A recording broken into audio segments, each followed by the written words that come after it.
right, here we go now, baby. Best bets for Sunday afternoon NFL action with Joe and Jingles. Before we get into all of that action, make sure you hit that like button and that subscribe button right down there. It's the final international game of this season. I have a pick for it. Before I get into it, though, Jingles, I need to get your opinion. Where do you stand on the European games? I liked it when we had one or two of them. It was a gimmick. It was fun to plan your morning around. I think there's too many of them now, though. What do you think? But I mean, if you're trying to make money, it makes sense just to expand the game.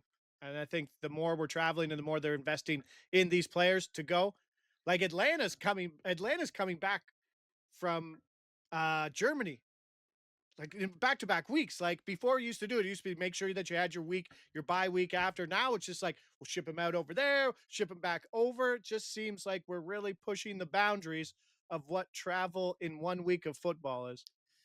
Yeah, I understand it from a business perspective, but it makes a long Sunday for us football dads. But I'm not going to complain about more football, champagne problems. Okay, no more small talk. Let's get right into the action and let's go to this game in Spain. Commanders versus the Miami Dolphins, who recently laid the smackdown on the Buffalo Bills. My best bet for this game, it is a prop. I'm going to back Tua, his longest completion to be over 35.5 yards. So this is more about fading the Commanders than backing Tua because Washington has allowed the most pass plays of both 20 plus yards or 40 plus yards this season. 6 straight quarterbacks and 8 of the last 9 quarterbacks that they have faced have gone over this number of a longest completion of 35.5 yards against them. They are easily dead last in yards per completion allowed. As for Tua, I'm not going to make a case for him having this great big arm, but he has gone over this number in 4 of his last 6 games.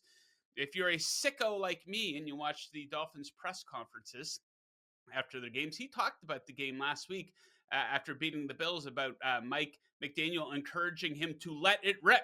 And let it rip he did in that game. Now, yes, he does check it down a lot. His average air yards is relatively low, but I actually think that could open up things down the field for him to take a couple of big shots, let it rip against this awful Commanders pass defense. So we'll take Tua to go over that number. Okay, Jingles. Caleb Williams in the news for good reasons last week. Some positive buzz for him, and you like him to do something positive here on Sunday. What are you betting? I like him to score at plus 320. Joe, my favorite TD of the week by far. Honestly, Ooh, Chicago quarterback has let's go. 140 rushing yards over his last 3 games and scored on the ground last week when he faced the Vikings back in week 1. I know that's a long time ago, but he ran 6 times, 58 yards and a touchdown. Now, the crazy thing about this obviously is the price, but in the red zone, there is only one other quarterback in football who has more red zone carries than Caleb Williams, and that's Jalen Hurts. Guys like Drake May are plus 170 for a touchdown when I actually think Caleb Williams has a better chance inside versus a blitz heavy defense in Minnesota to find the end zone. The offense is rolling. The young guys look great. Monunga's fantastic in the backfield. Loveland looks good. There's a lot going on with this offense, and it's all positive. And Caleb Williams, whether it's in trail mode or with the lead, has been using his legs more often. I don't think the price is adjusted. TD plus 320, my favorite touchdown of the week.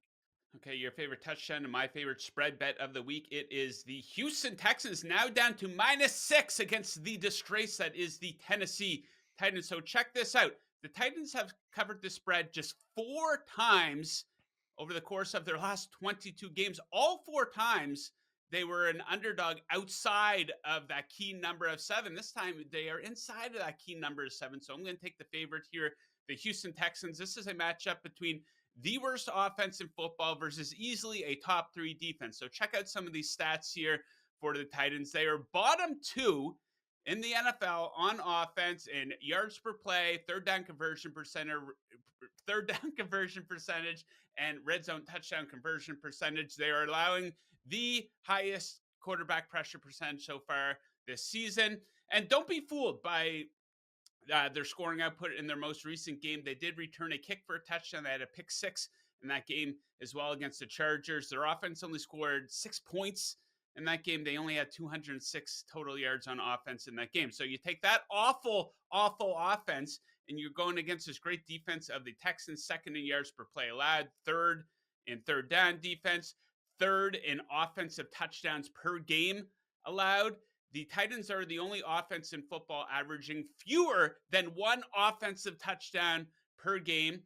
Houston beat the living shit out of them when they played at the end of September. They beat them 26 to nothing. Texans are in no position to play down to the competition. When they win, they do tend to win big. All four of their wins by 7 or more points. 3 of those wins by 11 or more points. Yes, I get it. It's Davis Mills who led a great comeback versus the Jaguars, I will add, but he's going up against one of the worst defenses in the NFL.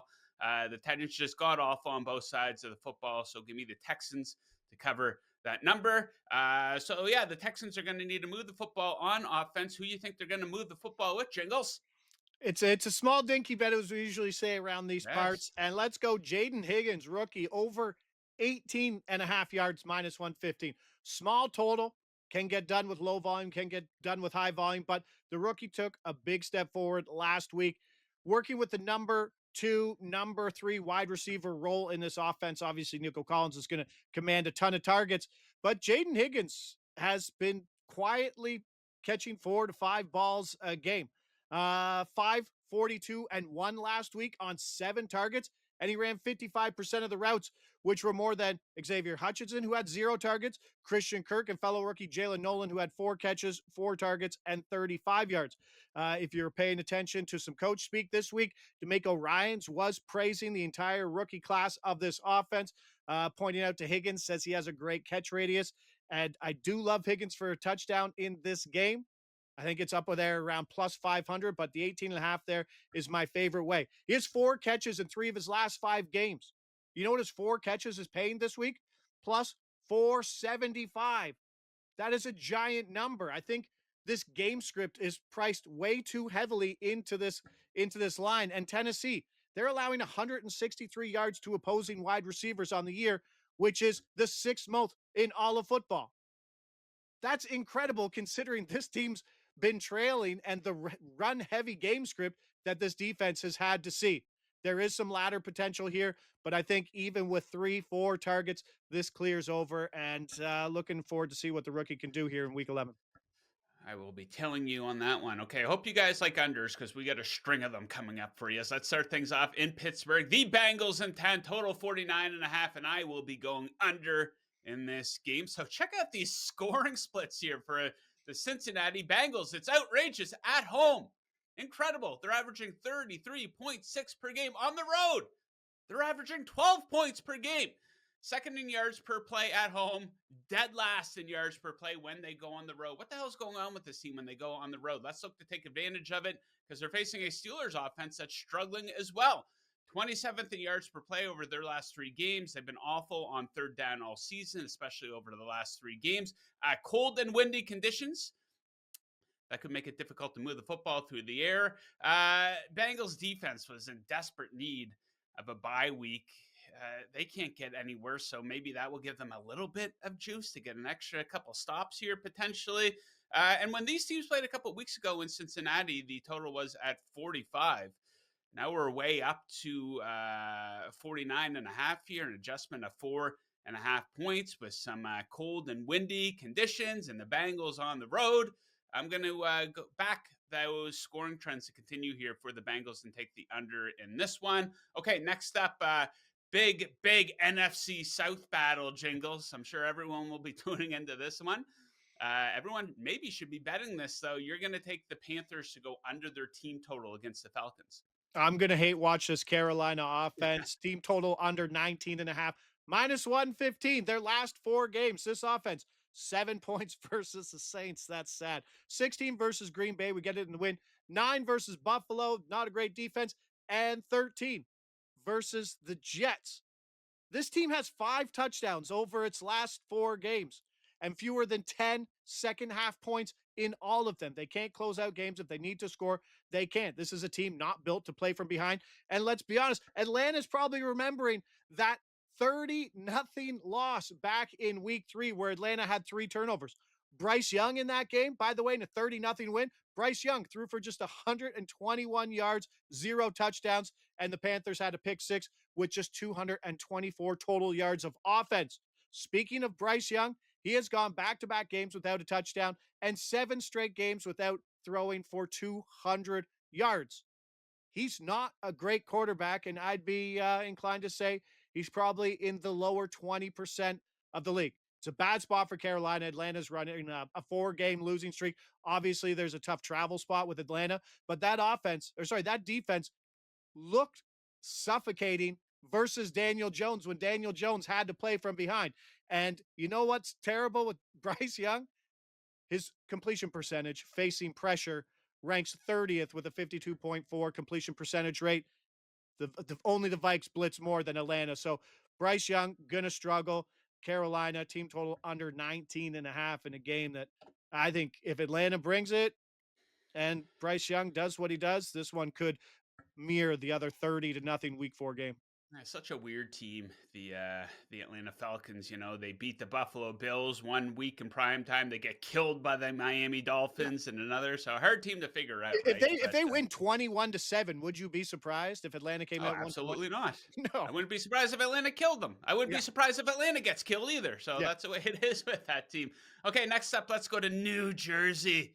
The Packers in town to take on the Giants. I'm going to keep riding this Packers first half under trend with the number set at 22.5 over at FanDuel. So if you haven't heard, we played this one on Monday Night Football last week. It went incredible. 0-0 at halftime. So the Packers are now 7-1-1 to the first half under this season. Their first halves are averaging just 14.8 combined points.